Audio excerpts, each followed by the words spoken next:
তো প্রথমেই তোমাদের সকলকে অসংখ্য ধন্যবাদ জানাই যে আমাদের ক্র্যাক জিওগ্রাফির সাথে যুক্ত হওয়ার জন্য। পাশাপাশি তোমাদের সকলকে ধন্যবাদ জানাবো একটা বিষয়ে, যে না তোমরা এত অল্প সময়ে আমাদেরকে এত বেশি রেসপন্স বা এত বেশি সাপোর্ট করেছো। তাই তো চলো শুরু করা যাক।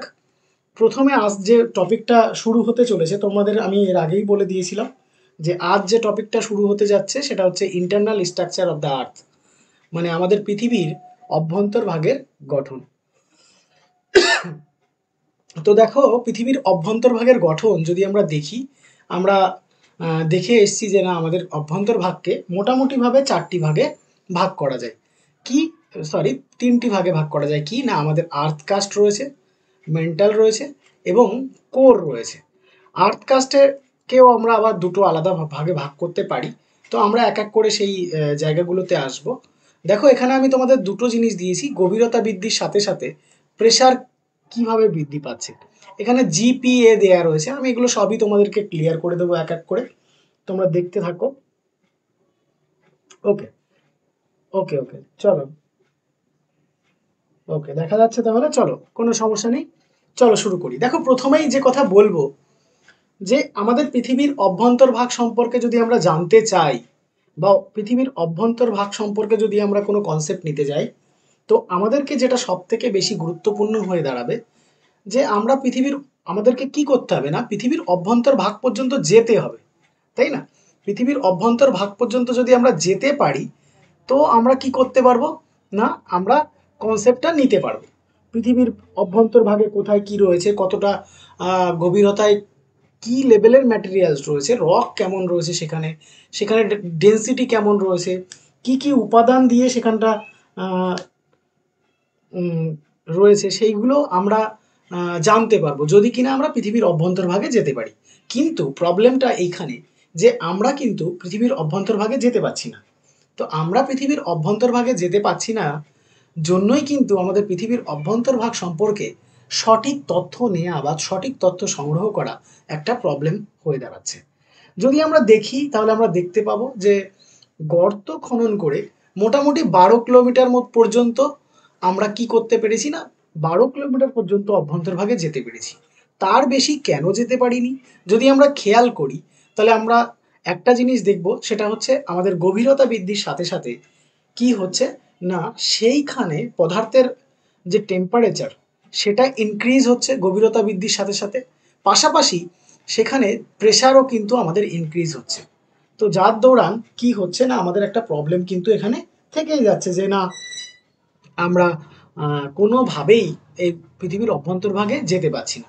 আবার দেখো, যখন আমরা পৃথিবীর অভ্যন্তরভাগে যদি খনন করেও যাওয়ার চিন্তা ভাবনা করি, তাহলে যে প্রবলেমটা আমরা একটা ফেস করব সেটা হচ্ছে গভীরতা বৃদ্ধির সাথে সাথে একটা টেম্পারেচার ইনক্রিজ হয় আমাদের, যেটাকে আমরা আহ, দেখে থাকি যে প্রত্যেক কিলোমিটারে আমরা দেখে থাকি যে না আমাদের টেম্পারেচার কিন্তু ইনক্রিজ হচ্ছে।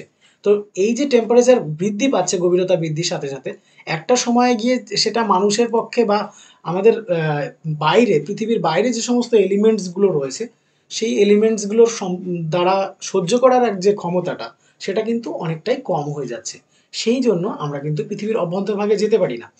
এবং দেখো, যদি আমরা পৃথিবীর অভ্যন্তরভাগ দেখি, হিসাব করি, তাহলে মোটামুটি 0 থেকে 6371 কিলোমিটার পর্যন্ত কিন্তু আমাদের ব্যাসার্ধ চলে আসে পৃথিবী, তাই না? ভূত্বক থেকে যদি আমাদের কেন্দ্রমণ্ডলের একদম সেন্টার পর্যন্ত আমরা দেখি, তাহলে 6371 কিলোমিটার পর্যন্ত কিন্তু অ্যাপ্রক্স হয়ে থাকে। তো এইবার দেখো সমস্যাটা কোথায়। তো এত ভেতরে যে প্রেশার এবং টেম্পারেচার একটা প্রবলেম রয়েছে, তাহলে কি আমাদের এই পৃথিবী সম্পর্কে বা পৃথিবীর অভ্যন্তরভাগ সম্পর্কে কনসেপ্ট নেওয়া কি সম্ভব হবে না? কনসেপ্ট নেওয়া কি সম্ভব হবে না? দেখো, যদি আমরা দেখি তাহলে আমরা দেখব যে দেখো, আহ, আমরা কিছু কিছু তথ্য পেয়েছি, সেটা হচ্ছে কিছু ধরো ডাইরেক্ট সোর্সেস এবং কিছু ইনডাইরেক্ট সোর্সেস। তো ডাইরেক্ট সোর্সেস যদি আমরা দেখি তাহলে আমরা পাবো কি শিলা, এবং ইনডাইরেক্ট সোর্স যদি আমরা দেখি তাহলে আমরা দেখব কি না ভলকানিক ইরupশন, মানে আমাদের আগ্নেয় উদ্ভিদ। আগ্নেয় উদ্ভিদ কেমন, কোথায় আগ্নেয়গিরির অগ্নুৎপাত হয়েছে। তো আগ্নেয়গিরির অগ্নুৎপাতের ফলে সেখান থেকে যে পদার্থগুলো বেরিয়ে এসছে, সেগুলো কোথার থেকে বেরিয়ে এসছে না পৃথিবীর অভ্যন্তরভাগ থেকে বেরিয়ে এসছে। তো পৃথিবীর অভ্যন্তরভাগ থেকে যেগুলো বেরিয়ে এসছে সেই উপাদানগুলো আমরা যদি দেখি বা অ্যানালাইসিস করি, তাহলে সেখান থেকে আমরা কি পাবো, যে না আমাদের পৃথিবীর অভ্যন্তরভাগে এই উপাদানগুলো আমরা আছে, এটা আমরা জানতে পারবো। পাশাপাশি আমাদের যে রক্স রয়েছে, শিলা, শিলা আমরা যখন খনন কার্য চালাচ্ছি বা কোথাও মাইনিং করছি, তো সেখানে যদি আমরা দেখি তাহলে আমরা দেখতে পাবো যে খনন কার্যের ফলে যে শিলার বৈশিষ্ট্য, সেখান থেকেও আমরা পৃথিবীর অভ্যন্তরভাগ সম্পর্কে কিছুটা কনসেপ্ট নিতে পারি। এগুলো হলো আমাদের ডাইরেক্ট কনসেপ্ট, মানে প্রত্যক্ষ কারণ। এবার দেখো, যদি আমি অপ্রত্যক্ষ কারণে চলে যাই, প্রচুর কিছু রয়েছে অপ্রত্যক্ষ কারণ। তার মধ্যে সব থেকে বেশি ইম্পর্টেন্ট কি না, সিসমিক ওয়েভ। আমরা এই সিসমিক ওয়েভটা নিয়ে আলোচনা করব।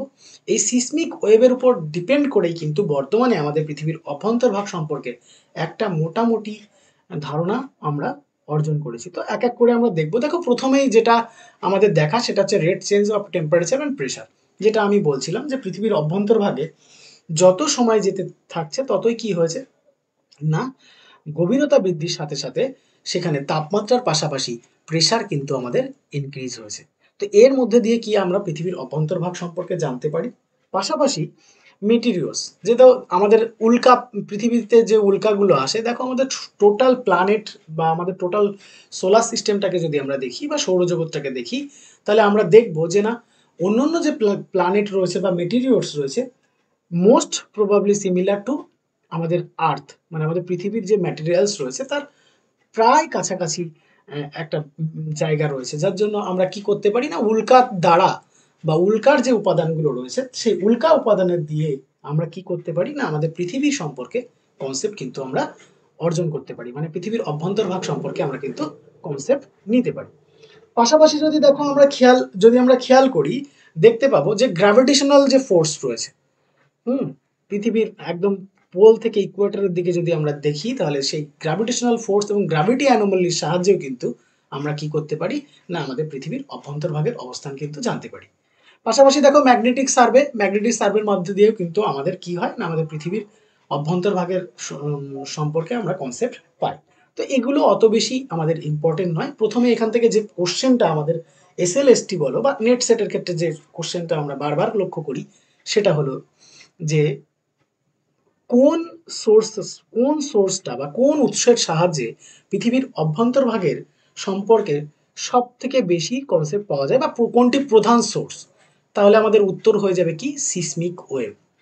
কেন সিসমিক ওয়েভ, আমরা একটু বাদে এটা নিয়ে ডিসকাস করব। তো যেটা নিয়ে আমরা বারবার বলছিলাম যে টেম্পারেচার পাশাপাশি প্রেশার বৃদ্ধি পাচ্ছে আমাদের পৃথিবীর অভ্যন্তরভাগে, তো সেটা নিয়ে আমরা একটু ডিসকাস করে নেব ফাইনালি।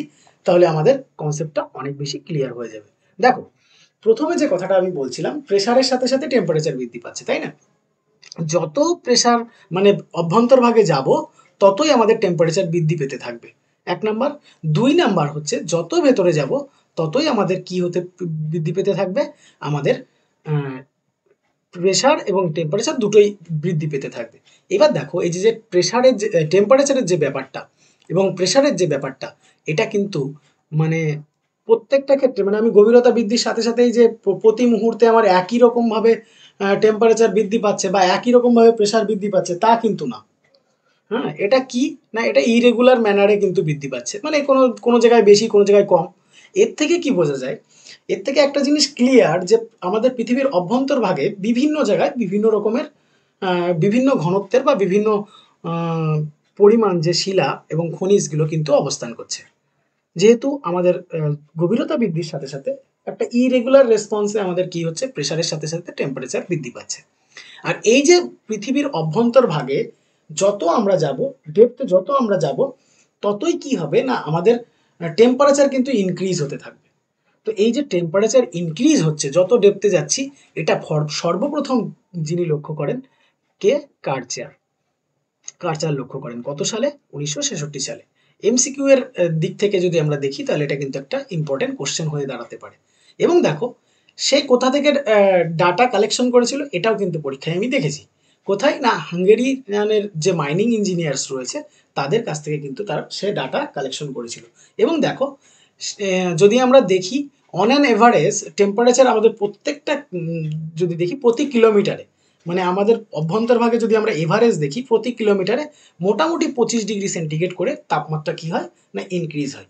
এবার দেখো এখানে কিছু উল্লেখযোগ্য তাপমাত্রা দিয়েছি, যেটা আমাদের এসএলএসটি বা নেট সেটের জন্য এমসিকিউ এর জন্য ইম্পর্টেন্ট। প্রথম কথা, আমাদের 1000 ডিগ্রি সেন্টিগ্রেড হয় 43 কিলোমিটার, যেখানে আমাদের টেকটোনিক্যালি অ্যাক্টিভ এরিয়া রয়েছে, ঠিক আছে। তারপরে দেখো 2900 কিলোমিটারে গিয়ে টেম্পারেচার দাঁড়াচ্ছে 3700 ডিগ্রি সেলসিয়াস, এবং 5100 কিলোমিটারে গিয়ে দাঁড়াচ্ছে 4300 ডিগ্রি সেন্টিগ্রেড। এটা হচ্ছে আমাদের, যত আমরা গভীরে যাচ্ছি ততই আমাদের কি হবে না টেম্পারেচার কিন্তু বৃদ্ধি পেতে থাকছে। দেখো প্রথম আমার 1000 ডিগ্রি সেন্টিগ্রেড 43 কিলোমিটারে, তারপরে দেখো 2900 কিলোমিটারে গিয়ে তাপমাত্রা এত, 5100 গিয়ে 4300, এবং যদি আমরা আমাদের সেন্টারে চলে যাই তো সেখানে আমাদের অলমোস্ট কিন্তু টেম্পারেচার কত হবে 6000 ডিগ্রি সেন্টিগ্রেড, যেটা কিনা আমাদের সূর্যের বাইরের তাপমাত্রার সমান। আমাদের পৃথিবীর কেন্দ্রের যা তাপমাত্রা 6000 ডিগ্রি সেন্টিগ্রেড, কত কিলোমিটারে 6371 কিলোমিটার গভীরতাতে যে টেম্পারেচার 6000 ডিগ্রি সেন্টিগ্রেড, এটাই কিন্তু আমাদের সূর্যের বহির্পৃষ্ঠের বা বাইরের তাপমাত্রা হয়ে যাচ্ছে। এবার দেখো এমসিকিউ অ্যাসপেক্টে এখান থেকে একটা খুব গুরুত্বপূর্ণ কোশ্চেন আসে, সেটা হলো দেখো আমাদের কাস্ট যদি হয়, কাস্টে যদি আমি দেখি টেম্পারেচার যে ফলো, আমাদের যে পরিমাণ তাপমাত্রার প্রবাহিত হচ্ছে সেটা টোটাল যে আমাদের অভ্যন্তরভাগের তাপমাত্রা ফ্লো হচ্ছে তার মধ্যে আর্থ কাস্টে 24%। কত পার্সেন্ট? 24%। যদি আমরা আপার মেন্টাল দেখি বা ঊর্ধ্ব গুরুমণ্ডল দেখি সেখানে 22%, এবং দেখো লোয়ার মেন্টাল যেটা রয়েছে সেটা হচ্ছে 32% তাপ ফ্লো করছে, এবং আমাদের কোর টোটালটা মিলে 22% কিন্তু তাপ ফ্লো করছে। একদম সেন্টার থেকে তাপ আস্তে আস্তে কোন দিকে প্রবাহিত হচ্ছে? আমাদের আর্থ কাস্টের দিকে। এখানে একটা গুরুত্বপূর্ণ প্রশ্ন, অবশ্যই এগুলো বাংলায় লেখার চেষ্টা করা হবে আস্তে আস্তে। অ্যাকচুয়ালি সব যদি বাংলাতে জানো তাহলে প্রবলেম হয়ে যাবে। আমি তোমাদের কমেন্টস এখন দেখতে পাচ্ছি না, আমি যখন ফাইনাল মানে ক্লাস শেষের পরে তোমাদের কমেন্টসগুলো দেখব। আজকের দিনটা এইভাবে ক্লাস করো, আশা রাখছি কালকে আমরা অ্যাপস পেয়ে যাব, তখন তোমাদের ডাইরেক্ট তোমাদের সঙ্গে কমিউনিকেট করতে পারবো।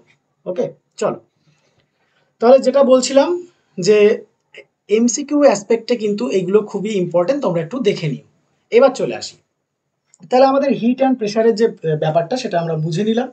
এবার দেখো এই টেম্পারেচার এবং হিট, এই টেম্পারেচার এবং প্রেশার যদি আমরা দেখি, তাহলে দেখো আমরা এই যে যে ছবিটা দেখতে পাচ্ছি এখানে দেখো 1900 কে, কে ফর কেলভিন, হ্যাঁ কেলভিন একটা মাথায় রাখবে, আমাদের 0 degree celsius is equal to 273.15 kelvin. Okay, কেলভিনে কোনো ডিগ্রি হয় না, তাহলে আমাদের 0 ডিগ্রি সেন্টিগ্রেড মানেই হচ্ছে 273.15 কেলভিন। তাহলে দেখো এখানে 1900 কেলভিন মানে হচ্ছে, যদি আমি সেন্টিগ্রেড স্কেলে নিয়ে আসি তাহলে কি হবে, এই 273 এটা বাদ দিলে পরে যেটা পড়ে থাকবে সেটা আমাদের সেলসিয়াস স্কেলে চলে আসছে। তো দেখো প্রথমে 660 যে কিলোমিটার রয়েছে, এখানে যদি আমরা দেখি পৃথিবীর অভ্যন্তরভাগে যদি যাই তাহলে মোটামুটি 1900 কেলভিন, এবং দেখো যত গভীরে যেতে থাকছে ততই আস্তে আস্তে কি হচ্ছে না আমাদের তাপমাত্রা কিন্তু ইনক্রিজ হতে থাকছে। তাহলে এটা গেল আমাদের তাপমাত্রা। এবার চলে আসি প্রেশার। এখানে যদি আমরা দেখো তাহলে দেখতে পাবা যে না এখানে আমাদের 125 জিপিএ, আমি বলে দিচ্ছি ব্যাপারটা আসলে কি, 330 জিপিএ, 364 জিপিএ এখানে আমাদের রয়েছে। এবার দেখো এটা কিভাবে আসছে যদি আমরা দেখি, তাহলে ব্যাপারটা হলো এইরকম যে আমাদের ইন্টারন্যাশনাল যে ইউনিট রয়েছে, ঠিক আছে, ইন্টারন্যাশনাল ইউনিটে প্রেসারের ইউনিট হচ্ছে কি পাস্কাল, ঠিক আছে। এবার দেখো 1 পাস্কালকে আমরা কিভাবে প্রকাশ করি না, 1 নিউটন/স্কোয়ার মিটার। প্রতি স্কোয়ার মিটারে, ধরো সাপোজ এরকম একটা স্কোয়ার মিটার রয়েছে, এই স্কোয়ার মিটারে যে পরিমাণ চাপ আমরা দিতে পাচ্ছি, হ্যাঁ, প্রতি স্কোয়ার মিটারে যে নিউটন আমরা চাপ দিই সেটাই হচ্ছে কি আমার 1 পাস্কাল। তো দেখো 1 পাস্কাল যদি আমি দেখি তাহলে আমরা কি দেখব, যে না আমাদের এই যে যে একটা 1 মিটার যে এরিয়া রয়েছে তার উপরে যে পরিমাণ প্রেশার আমরা কি করব না, প্রেশার যদি পড়ি তাহলে সেটাকে আমরা কি বলবো, 1 পাস্কাল আমরা বলে দেবো। এবার দেখো জেনারেলি আমাদের টোটাল যে সব সময় যে আমরা ইউনিটটা ইউজ করি সেটা হচ্ছে কিলো পাস্কাল। 1 কিলো পাস্কাল মানে কত, 1000 পাস্কাল। তাহলে আমরা এখানে প্রথমে পাস্কাল দেখলাম, তাহলে 1 কিলো পাস্কাল মানে হচ্ছে 1000 পাস্কাল। আর এখানে দেখো জিপিএ যেটা দেওয়া রয়েছে, এটা কেপিএ মানে কিলো পাস্কাল, এখানে দেখো জিপিএ দেওয়া রয়েছে তার মানে হচ্ছে গিগা পাস্কাল, ঠিক আছে। Giga Pascal. তাহলে দেখো এখানে 330 গিগা পাস্কাল রয়েছে এবং এখানে 364 গিগা পাস্কাল রয়েছে। যদি আমরা দেখি আমাদের পৃথিবীর কেন্দ্রে অলমোস্ট 3500 কিলোবার, কত 3500 কিলোবার কিন্তু আমাদের পৃথিবীর কেন্দ্রে প্রেসার রয়েছে। আমি তোমাদের যে নোটসটা দিয়েছি তোমরা তার পেছনে দেখবে কত কিলোমিটারের মধ্যে কত প্রেসার ক্রিয়েট করছে সেটা ওখানে দেয়া আছে, ওখান থেকে একবার একটু দেখে নিও। চলো এবার চলে আসি আমাদের যে সব থেকে গুরুত্বপূর্ণ জিনিস, সিসমিক ওয়েভ বা আমাদের সমুদ্রর যে আমাদের যে ভূমিকম্পীয় তরঙ্গ রয়েছে, তো সেই ভূমিকম্পীয় তরঙ্গ সম্পর্কে আমরা একটু জেনে নেব। প্রথমেই বলে রাখি, প্রথমে যে জিনিসটা আমাদের জানতে হবে, ভালো করে বোঝো, সিসমিক ওয়েভটা আমি যদি দেখি যে না আমাদের অভ্যন্তরভাগের গঠন সম্পর্কে আমরা পড়াশোনা করছি বা অভ্যন্তরভাগের গঠন সম্পর্কে আমরা জানছি, তো সেক্ষেত্রে সিসমিক ওয়েভ না জানলেও চলে। বেসিক্যালি তোমরা যারা পাস মানে 9-10-এর জন্য পরীক্ষা দেবে তারা এই সিসমিক যে ব্যাপারটা রয়েছে এটা যদি তোমরা স্কিপও করে যাও খুব বেশি প্রবলেম হবে না। কিন্তু এখন যে কোশ্চেনের ট্রেন্ড, আমার মনে হয় নেট সেট রিলেটেড বা নেট সেটের টাইপের কিন্তু কোশ্চেন আসবে, সেই জন্য এটাও তোমরা খেয়াল করো। তো দেখো প্রথমে যে কথাটা আমি বলবো যে আমাদের সিসমিক ওয়েভ এটা আবিষ্কার করেন কে? প্রথমে আবিষ্কার করে জন মিশেল। কত সালে?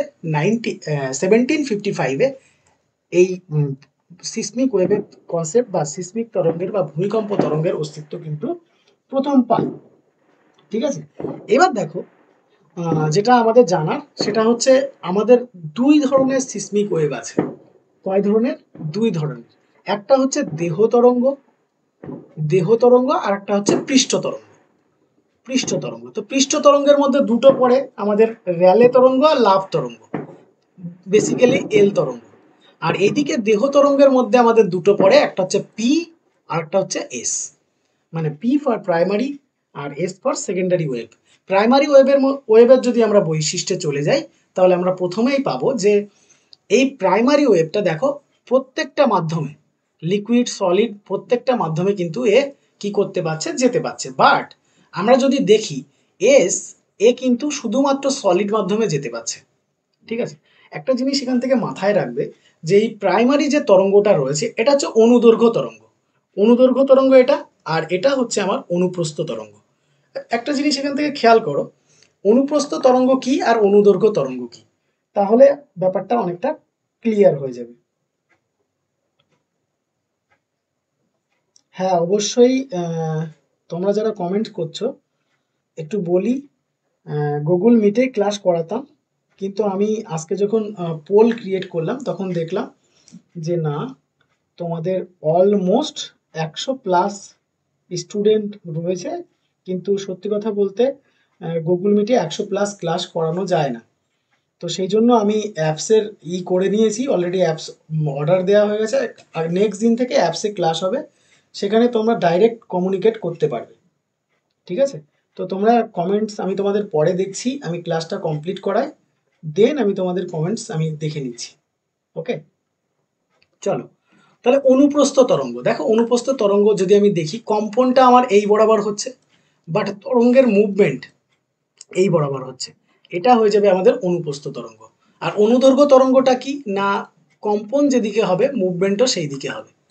দেখতেই পাচ্ছ সংকোচন প্রসারণের মাধ্যমে যেটা হচ্ছে সেটা হচ্ছে আমার অনুদৈর্ঘ্য তরঙ্গ, আর দেখো তরঙ্গ এই যে তির্যকভাবে প্রবাহিত হয়ে যেটা হচ্ছে সেটা হচ্ছে আমাদের অনুপ্রস্থ তরঙ্গ।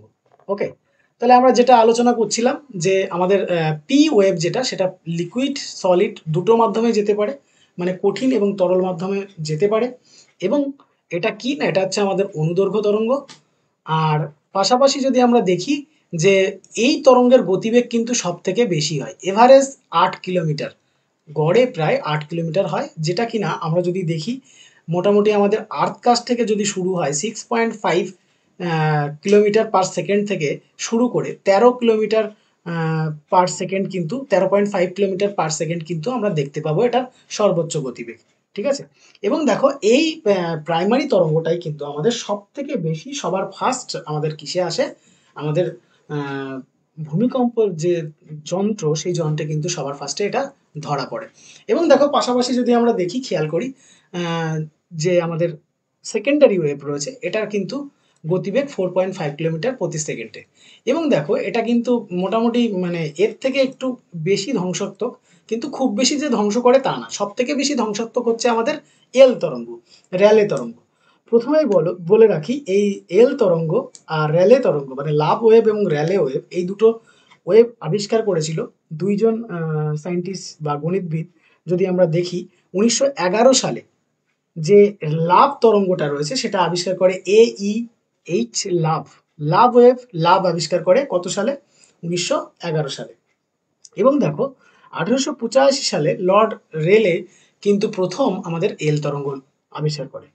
পৃষ্ঠ তরঙ্গ নিয়ে আমরা বেশি কিছু জানবো না, একটা কারণ হচ্ছে না পৃষ্ঠ তরঙ্গ আমাদের এই পৃথিবীর অভ্যন্তরভাগ সম্পর্কে জানতে খুব বেশি ইম্পর্টেন্ট নয়।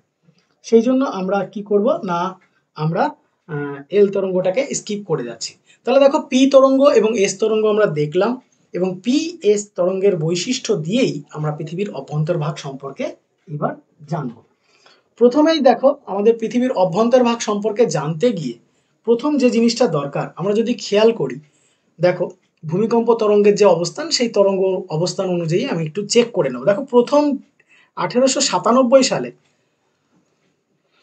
প্রথম আমাদের জার্মান ভূকম্পবিদ প্রফেসর উইচার্ড তিনি কি করেন, তিনি দেখেন বেসিক্যালি তিনি কি দেখেন না 0 থেকে 104, হ্যাঁ এটা অনেক বইতে অনেক রকম থাকতে পারে কিন্তু ঘাবড়ানোর কিছু নেই, এটা 104 থেকে 144ও আছে কোনো বইতে, 140ও আছে। কিন্তু এটা ঘাবড়ানোর কিছু নেই যে খুব বেশি আহামরি ডিফারেন্স দিয়ে তোমাদের পরীক্ষার সময় অপশন দেবে তা না, ঠিক আছে। চলো, কি দেখেন না তিনি দেখেন 0 থেকে 104 পর্যন্ত, মানে এটাকে যদি আমরা এপিসেন্টার বা উপকেন্দ্র ধরি, এখান থেকে 104 ডিগ্রি পর্যন্ত কি আসছে না পি ওয়েভ। দেখো এটা পি ওয়েভ প্যাটার্ন আর এটা হচ্ছে এস ওয়েভ প্যাটার্ন, দুটোই কিন্তু দেখো খেয়াল করে 104 ডিগ্রি পর্যন্ত দুটোই আসছে, মানে পি এবং এস দুটোই কিন্তু আমার কি আসছে 104 ডিগ্রি পর্যন্ত, দেখো দুই দিকেই আসছে। এবার দেখো প্রবলেমটা কোথায় আসছে, এর পরে গিয়ে এস ওয়েভ, এটা যেহেতু এস ওয়েভের প্যাটার্ন, এর পরে গিয়ে দেখো এস ওয়েভের আর কোনো অবস্থান নেই। পুরো এই যে এতটা জায়গা কিন্তু এস ওয়েভের আর কোনো অস্তিত্ব নেই। তাহলে এস ওয়েভের শ্যাডো জোন যদি এই পরীক্ষায় আসে, তাহলে দেখো এই 103 থেকে বা 104 থেকে এদিকে 104 পর্যন্ত এই যে টোটাল জায়গাটা রয়েছে, এটা হচ্ছে আমাদের এস ওয়েভের শ্যাডো জোন।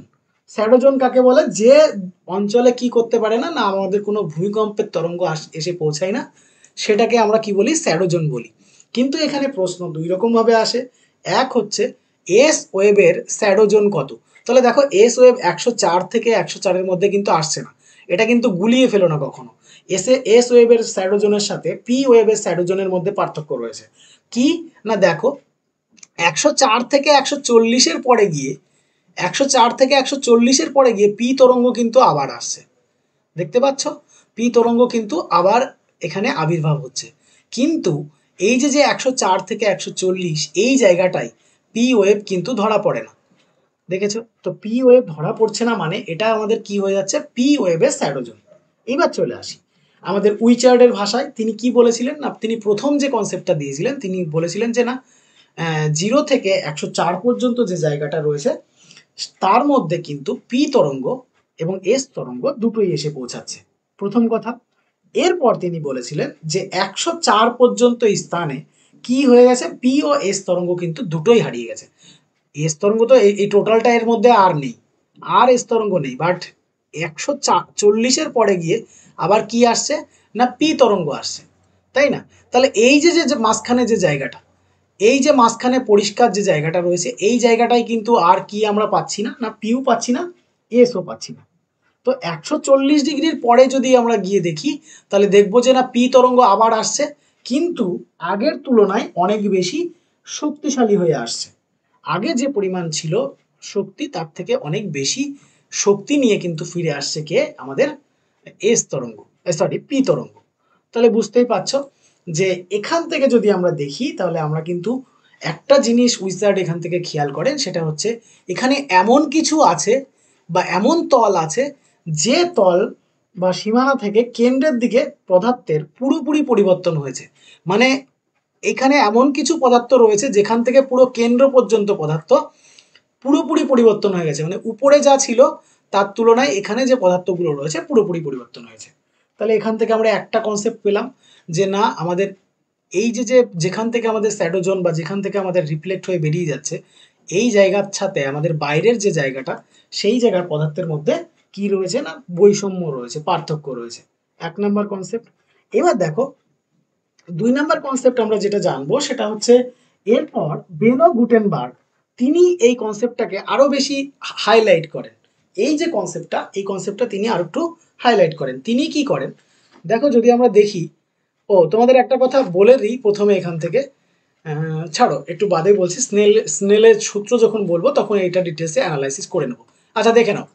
এবার দেখো, তাহলে আমরা এত সময় কি জানলাম না, এত সময় আমরা ভূকম্পবিদ প্রফেসর উইচার্ডের যে কনসেপ্ট সেটা আমরা জানলাম। এইবার উইচার্ডের পরে 1912 সালে, কত সালে, 1912 সালে গিয়ে বেনো গুটেনবার্গ তিনি কি বলছেন, তিনি যদি দেখো কি বলছে, তিনি এই কথাটাই বলেছেন যে এই যে 104 এটাকে তিনি কিলোমিটারের ডিস্টেন্স করেছে, মানে ভূপৃষ্ঠের যে ডিস্টেন্স সেটাকে লিখেছেন কত না 11,540 কিলোমিটার। এরপরে কিন্তু এস তরঙ্গ আর কোনোভাবে দেখা যাচ্ছে না। তো এস তরঙ্গ যখন দেখা যাচ্ছে না, তার মানে কি, তার মানে এখানে কোনো তরল পদার্থ আছে অথবা কোনো বায়বীয় পদার্থ আছে।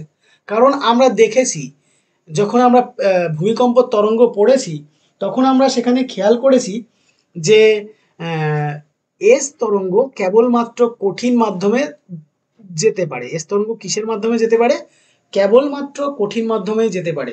কিন্তু এস তরঙ্গ কিন্তু কোনোভাবেই তরল মাধ্যমে যেতে পারে না। তাহলে এখানে যে বেনো গুটেনবার্গ যে কথাটা বলছেন যে 104-এর পরে যদি আমরা দেখি, এখানে এমন কোনো পদার্থ রয়েছে, হয় তরল অথবা বায়বীয় পদার্থ, যেটা জন্য কি হচ্ছে না, না আমাদের এস তরঙ্গ কিন্তু এই অঞ্চলের দিক দিয়ে প্রবাহিত হতে পারছে না। অন্যদিকে দেখো পি তরঙ্গ যদি আমি দেখি, তাহলে আমরা দেখতে পাবো যে পি তরঙ্গ এখানে গায়েব হয়ে গেছিল, এই অঞ্চলে গায়েব হয়ে গেছিল, বাট যখন ফিরে আসছে, যখন এখানে আবার ফিরে আসছে তখন কিন্তু এ প্রচুর গতিবেগ নিয়ে ফিরে আসছে। এবং দেখো এই যে প্রচুর গতিবেগ নিয়ে ফিরে আসছে, এই বিষয়ে স্নেল তার সূত্রে বলেছেন, কি বলেছেন যে না, যখন লঘু মাধ্যম থেকে ঘন মাধ্যমে বস্তু প্রবেশ করে, স্নেলের সূত্রটা কি ছিল, স্নেলের সূত্র ছিল যে যখন লঘু মাধ্যম থেকে ঘন মাধ্যমে কোনো রশ্মি প্রবেশ করে তখন কি হয় না, সেটা আংশিক সেন্টারের দিকে, এই দিকে বেঁকে প্রবাহিত হয়। এটা স্নেলের সূত্র ছিল। তো এখানে দেখো তাই হচ্ছে, এটা এই দিকে গিয়ে যখন কি হচ্ছে না লঘু থেকে ঘন মাধ্যমে প্রবেশ করছে, তখন কিছুটা এই দিকে অবতল আকারে বেঁকে যাচ্ছে, তাই না? এই যে অবতল আকারে বেঁকে যাচ্ছে, এই ব্যাপারটা কিসের জন্য সম্ভব না, এর উপরে নিশ্চয়ই লঘু মাধ্যম ছিল, উপরে কি ছিল, লঘু মাধ্যম ছিল, আর নিচে কি আছে বা ভেতরে কি আছে, ঘন মাধ্যম আছে, ঘন মাধ্যম আছে, যার জন্য কি হচ্ছে না এটা বেঁকে প্রবাহিত হচ্ছে, এক নাম্বার কথা। 2 নাম্বার কথা, এইখানে এমন কোনো পদার্থ রয়েছে যেটা কঠিন, মানে এই উপরের যে মাধ্যম রয়েছে তার থেকে ঘন, সেই জন্য কিন্তু এর গতিবেগ আরো বেশি হচ্ছে। এবং দেখো পাশাপাশি যদি আমরা দেখি, এই যে ভূকেন্দ্রিক দূরত্ব তিনি বলেছিলেন, কে বলেছিলেন না আমাদের গুটেনবার্গ বলেছিলেন কত, 11,540 থেকে শুরু করে 15,940 পর্যন্ত, এর মধ্যে পি এবং এস দুটোর একটাও কিন্তু ধরা পড়ছে না। কিসের জন্য না, এখানে এমন কিছু পদার্থ রয়েছে যার জন্য এর মধ্যে দিয়ে পি তরঙ্গ এবং এস তরঙ্গ কোনোটাই প্রবাহিত হতে পারছে না। পাশাপাশি দেখো পি তরঙ্গ কেন এতটা জায়গা কভার করতে পারছে না, তার পেছনে কারণ হলো এ কি হচ্ছে, স্নেলের সূত্র অনুযায়ী বেঁকে প্রবাহিত হচ্ছে, যার দৌড়ান এতটা জায়গা আমাদের পি তরঙ্গ ধরা পড়ছে না। ওকে, তাহলে এই যে অঞ্চলটা, এটাকে আমরা কি বলবো, পি তরঙ্গের শ্যাডো জোন। ক্লিয়ার? তোমাদের কাছে আমি একটু কমেন্টস নিয়ে নেবো, তোমাদের প্রশ্নগুলো আমি লাস্টে সলভ করছি, যার যা প্রশ্ন আছে। তার আগে এটা বলো, তোমরা ক্লাস বুঝতে পারছো কিনা বা ক্লাসে কোনো প্রবলেম হচ্ছে কিনা একবার একটু কমেন্টস করে জানাও।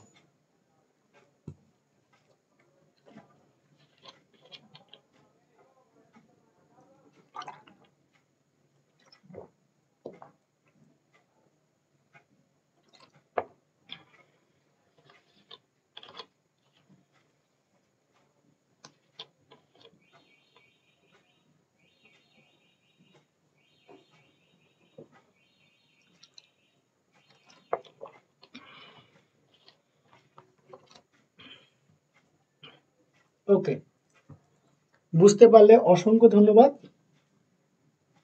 ওকে ওকে, চলো। হ্যাঁ, একটু বলবো যাদের লেখা স্পষ্ট হচ্ছে না তারা একটু করো, তোমাদের ওই রেজুলেশনটা একটু বাড়িয়ে নাও।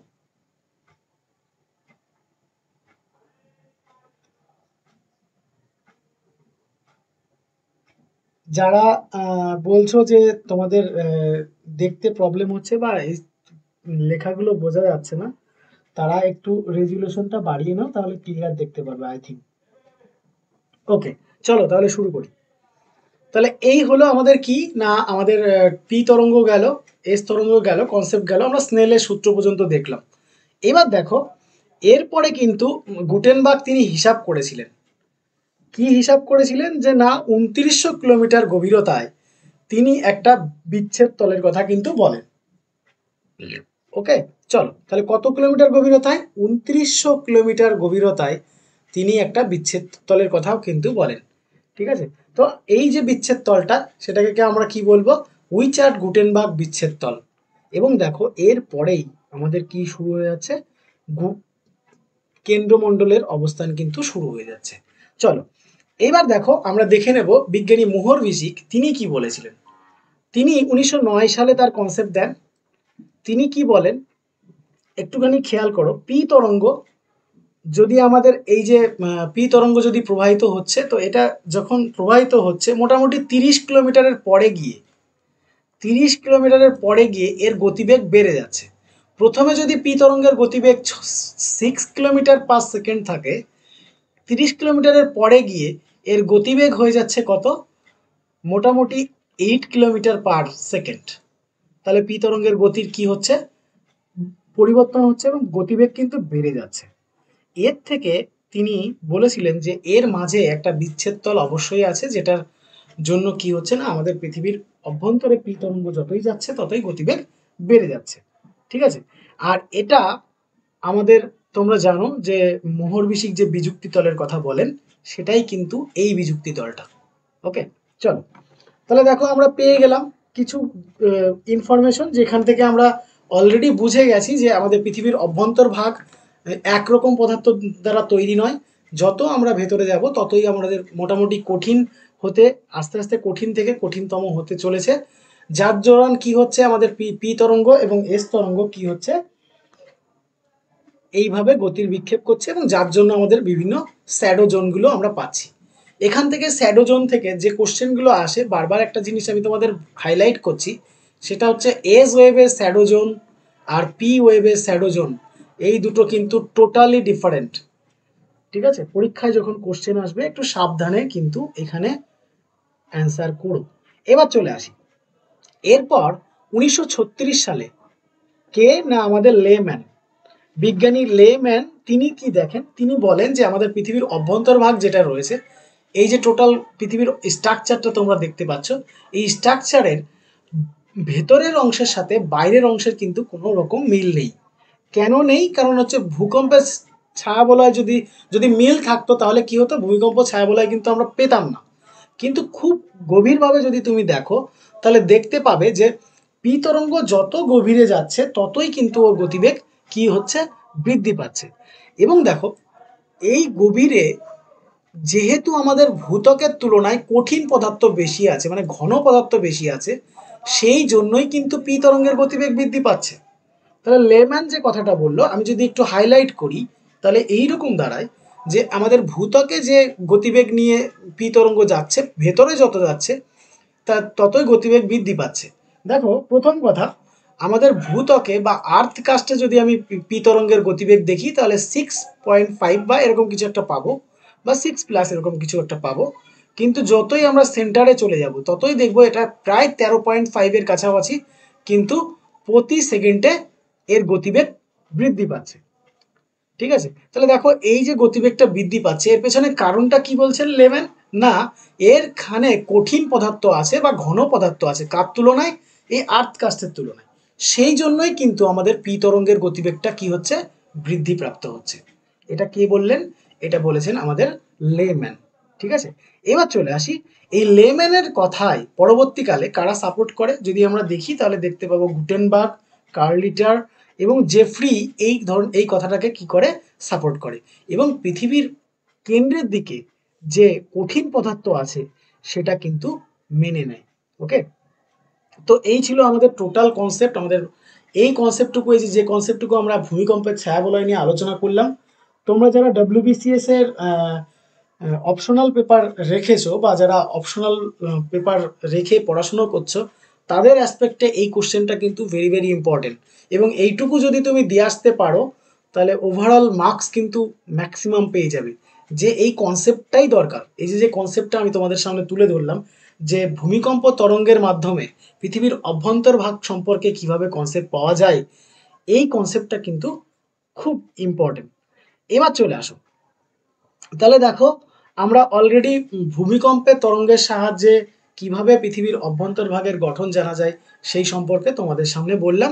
এইবার যেটা আমরা জানবো সেটা হচ্ছে আমাদের টোটাল পৃথিবীর অভ্যন্তরভাগে কোন স্তর কতটা কিলোমিটার দখল করে আছে, কোনটা ঘনত্ব কত, তার পুরুত্ব কত, এইগুলো সম্পর্কে আমরা এক এক করে জানবো। প্রথমেই দেখো, আমরা যদি দেখি যে না আমাদের টোটাল পৃথিবীর ব্যাসার্ধ 6371 কিলোমিটার, এবং আমাদের পৃথিবীর গড় ঘনত্ব 5.5 গ্রাম পার ঘন সেন্টিমিটার, যেটা কিন্তু স্যাটেলাইট এর সাহায্যে এটাকে কিন্তু আমরা পরিমাপ করে থাকি। তারপর চলে আসো পৃথিবীর কেন্দ্রে যদি তাপমাত্রা দেখি, যেটা আমি অলরেডি বলে দিয়েছি 6000 ডিগ্রি সেন্টিগ্রেড, এবং দেখো পৃথিবীর অভ্যন্তরভাগ সম্পর্কে যদি আমরা জানতে পারি, একমাত্র এবং সব থেকে গুরুত্বপূর্ণ সোর্স সেটা হচ্ছে আমাদের ভূকম্পীয় তরঙ্গের মাধ্যমে কিন্তু আমরা জানতে পারি। ওকে, চলো এবার দেখো আমরা একটা জিনিস জানবো যেটা খুব ইম্পর্টেন্ট, আমাদের নেট সেট বলো বা এসএলএসটি বলো, দুটোর অ্যাসপেক্টে ভীষণ ইম্পর্টেন্ট। এখান থেকে কখনো কখনো কি দিয়ে দেয় না, লিনিয়ার অ্যাপ্রোচে কোশ্চেন করে। দেখো এখানে যেটা রয়েছে কম্পোজিশন অফ আর্থ কাস্ট, মানে আমাদের ভূত্বকে কি কি শিলা বা খনিজ উপাদান দ্বারা তৈরি, এবং পাশাপাশি আরেকটা রয়েছে কম্পোজিশন অফ আর্থ, মানে সমগ্র পৃথিবী এটা, আর এটা শুধুমাত্র আর্থ কাস্ট, কোনটার কি কম্পোজিশন রয়েছে সেটা আমরা একটু দেখে নেব। দেখো আমাদের যদি শুধুমাত্র মানে ভূত্বক দেখি, তাহলে আমরা ভূত্বকে দেখব শুধুমাত্র অক্সিজেনটা সব থেকে বেশি রয়েছে, তারপরে রয়েছে সিলিকন, এবং তারপরে অ্যালুমিনিয়াম। অক্সিজেন এটা, হ্যাঁ এটা O2, অক্সিজেন 46.6%, সিলিকন 27.7%, পাশাপাশি দেখো অ্যালুমিনিয়াম 8.13%, তারপরে রয়েছে আমাদের লৌহ 5%। তো এইগুলো অনেক সময় কি হয়, কোশ্চেনে যখন করে তখন ওরা কি করে না, ওরা ওই পরপর দিয়ে দিল, যে অক্সিজেন দিয়ে দিল, সিলিকন দিয়ে দিল, অ্যালুমিনিয়াম দিয়ে দিল, ফেরাস দিয়ে দিল, তোমাকে বললো এগুলোকে সাজাতে, পরপর সাজাতে হবে, মানে বেশি থেকে কম কখনো বলে, আবার কখনো কম থেকে বেশি এটা কিন্তু বলে। তো তোমাদেরকে আমি বারবার রিকোয়েস্ট করব এই দুটো কম্পোজিশন কিন্তু একটু জলের মতো মুখস্থ করার চেষ্টা করো। নেক্সট যদি দেখি আমাদের পৃথিবীর গঠন, তাহলে পৃথিবীর মধ্যে সব থেকে বেশি রয়েছে কি আমাদের আয়রন, তারপরে অক্সিজেন, তারপরে সিলিকন, ম্যাগনেসিয়াম, এইভাবে পরপর পরপর আছে, তোমরা একটু মুখস্থ করে নিও। ওকে, চলো এবার চলে আসি আমাদের ভূত্বক নিয়ে আমরা আলোচনা করব একদম প্রথমে। আচ্ছা, তোমরা অনেকেই কোশ্চেন করছো কনরাড বিযুক্তি কত সালে আবিষ্কার করেন, পি ওয়েবের স্যাডোজোন এর পরিমাণ কত, যাই হোক আমি এগুলো নিয়ে তোমাদের লাস্টে অ্যান্সার করছি, আগে ক্লাসটা করো। তো দেখো আর্থ কাস্ট নিয়ে যদি আমরা দেখি, তাহলে পৃথিবীর মোট আয়তনের 1% দখল করে আছে কে, আমাদের এই ভূত্বকটা, মানে একদম বাইরের যে পার্টটা আমাদের আর্থ কাস্ট, সেটা আমাদের সব থেকে কম জায়গা নিয়ে 1% দখল করে রয়েছে। এবং পাশাপাশি দেখো গুরুমণ্ডল যদি দেখি, আমাদের মোটামুটি 83% স্থান কিন্তু দখল করে রেখেছে। ঠিক আছে, যাই হোক চলো আমরা গুরুমণ্ডল আলোচনা করার সময় এটা ডিটেলসে আলোচনা করবো, আপাতত ভূত্বক নিয়ে আলোচনা করি। পৃথিবীর মোট আয়তনের 1% দখল করে আছে কে, আমাদের ভূত্বক। এবার দেখো এর পুরুত্ব যদি আমি দেখি, মোটামুটি 30 কিলোমিটারের কাছাকাছি এর পুরুত্ব, ঘনত্ব হচ্ছে 2.7 গ্রাম পার সেন্টিমিটার কিউব। আর যদি আমি দেখি মোট যা আয়তন রয়েছে, ওজন রয়েছে, তার 1% কিন্তু কে দখল করে আছে না, আমাদের পৃথিবীর ভূত্বক। এবং দেখো এই ভূত্বক দুটো ভাগে ভাগ করা যায়, একটা হচ্ছে শিয়াল আর একটা হচ্ছে সীমা। শিয়াল কি, সিলিকন আর অ্যালুমিনিয়াম, সীমা হচ্ছে সিলিকন আর ম্যাগনেসিয়াম। আমরা এইগুলো সম্পর্কেও জানবো। দেখো সমুদ্রের নিচে আমাদের ভূত্বকের যে অবস্থান সেটা হচ্ছে 5 থেকে 10 কিলোমিটার, এবং মহাদেশের তলদেশে যেখানে পর্বত রয়েছে সেই জায়গায় যদি আমি এর অবস্থান দেখি অলমোস্ট 70 কিলোমিটারের কাছাকাছি। ঠিক আছে, পি তরঙ্গের গতিবেগ যদি দেখো, এখানে আমি যেটা বলছিলাম 6.2 কিলোমিটার পার সেকেন্ড থেকে শুরু করে 7 কিলোমিটার পার সেকেন্ড কিন্তু আমাদের এই ভূত্বকের আমাদের কি রয়েছে, পি তরঙ্গের গতিবেগ কিন্তু আমরা পাচ্ছি। এবার দেখো এই যে স্তরটা রয়েছে আমাদের ভূত্বকের যে মূল স্তরটা রয়েছে, তো ভূত্বকে কি কি উপাদান বেশি আছে, তাহলে দেখো আমি এখানে কি বললাম, সিলিকন, অ্যালুমিনিয়াম, সিলিকন ম্যাগনেসিয়াম, অর্থাৎ আমরা বলতে পারি সিলিকন, অ্যালুমিনিয়াম, ম্যাগনেসিয়াম, এই 3 প্রকার খনিজ দিয়ে কিন্তু আমাদের কি না ভূত্বক তৈরি হচ্ছে। ঠিক আছে, এবার দেখো আমরা যদি এই ভূত্বকের উপস্তর যদি দেখি, তাহলে আমরা দেখতে পাবো যে না, এই ভূত্বককে দুটি প্রধান ভাগে ভাগ করা যায়। একটা হচ্ছে শিয়াল, যেটাকে আমরা বলি মহাদেশীয় ভূত্বক। কি বলি? মহাদেশীয় ভূত্বক বলি। তো দেখো এখানে যদি আমি প্রথম বলি গাঠনিক শিলা কি দ্বারা গঠন হয়েছে, তাহলে আমরা পাবো কি না আগ্নেয় শিলা, পাললিক শিলা এবং রূপান্তরিত শিলা দিয়ে কিন্তু আমাদের এটা তৈরি হয়েছে।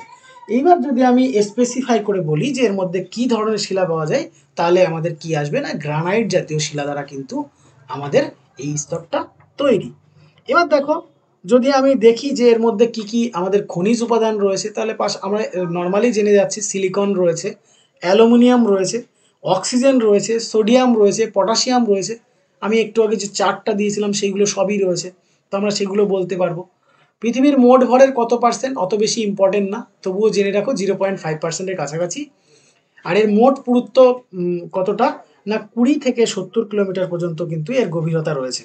যদি আমি এর ঘনত্ব দেখি, তাহলে ঘনত্ব কত পাবো, 2.7 গ্রাম পার সেন্টিমিটার কিউব। এটা গ্রাম পার সেন্টিমিটার কিউব আমি অন্য একদিন আলোচনা করে দেবো।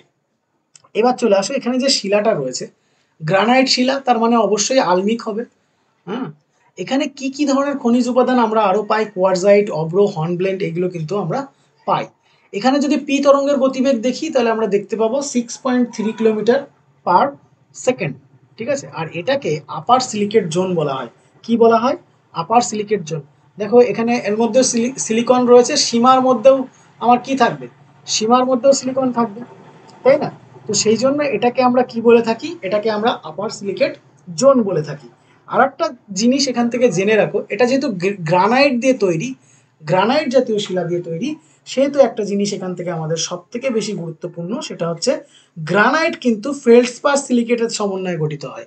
গ্রানাইট কি দিয়ে তৈরি হয়? ফেল্ডস্পার সিলিকেটের দ্বারা তৈরি হয়, সেই জন্য এটাকে কিন্তু ফেলসিক স্তরও বলা হয়ে থাকে।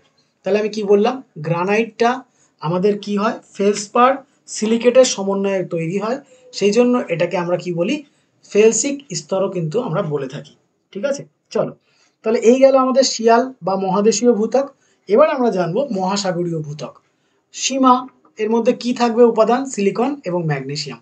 এটাকে আমরা কি বলছি, মহাদেশীয় ভূত্বক বলছি। আমি যদি গাঠনিক শিলা দেখি, তাহলে এটা ব্যাসল্ট জাতীয় ক্ষারীয় শিলা, মানে ধরো ব্যাসল্ট, গ্যাব্রো, তারপর পেরিডোটাইট, যে সমস্ত শিলাগুলো রয়েছে সেগুলো কিন্তু আমরা সবই এই স্তরের মধ্যে পাবো। তাহলে ব্যাসল্ট জাতীয় ক্ষারীয় শিলা কি কি হবে না, আমরা গ্যাব্রো, পেরিডোটাইট, এই ধরনের যে সমস্ত শিলাগুলো রয়েছে সেগুলো কিন্তু আমরা পাবো। মোট ভরের 0.09%, একদমই কম, এটা অত বেশি ইম্পর্টেন্ট না। তারপরে দেখো মোটামুটি, এটা ছেড়ে দাও, এটা একটু মিসলিডিং আছে। আচ্ছা, তারপরে দেখো অগ্নুৎপাত এবং মধ্য সামুদ্রিক শিলার উৎপত্তি কিন্তু আমাদের এই স্তরে। আর যদি আমি এর পুরুত্ব দেখি বা এর গভীরতা দেখি, তাহলে কত হবে না এর গভীরতা 5 থেকে 7 কিলোমিটার মতো হবে।